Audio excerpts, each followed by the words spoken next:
बिस्मिल्लाहिर्रहमानिर्रहीम। फटाफट से बनने वाला आप लोगों के लिए मैं सूप लेकर आ गया हूँ। बिस्मिल्लाह पढ़ के मैंने यखनी निकाल ली थी। अब इस पानी में, बचे हुए पानी में डाल देते हैं माडू कद्दू जो होते हैं, चाइनीज़ कद्दू, और गाजरें डाल दी हैं चाइनीज़ वाली। ये इसको पकते हुए 10 मिनट हो चुके थे। अब चिकन यखनी ये क्यूब्स डाल देते हैं। इसको मिक्स करने के बाद ये बीन्स और बंद गोभी डाल देंगे। इसको बॉयल आता है तो साथ ब्रोकली डाल देते हैं। ये फटाफट लाजवाब बनने वाली चीज़ है। आप लोगों को वीडियो अच्छी लगे तो आगे ज़रूर शेयर कर देनी है। और इस रेसिपी को आप लोगों ने अफ्तारी में, सहरी में बच्चों के लिए बनाएं। बहुत हेल्दी भी है। रोज़ा रख के कमज़ोरी जो हो जाती है उसकी मदद मिलेगी।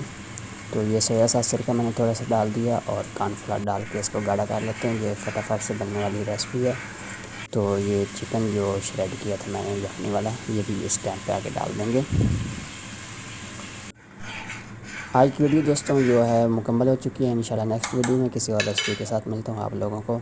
तब तक के लिए अल्लाह मी नसर, अल्लाह हाफ़िज़, अपना ख्याल रखिएगा। ये काली मिर्चें पर थोड़ी सी छिड़क दी हैं। सूप हमारा रेडी हो चुका है।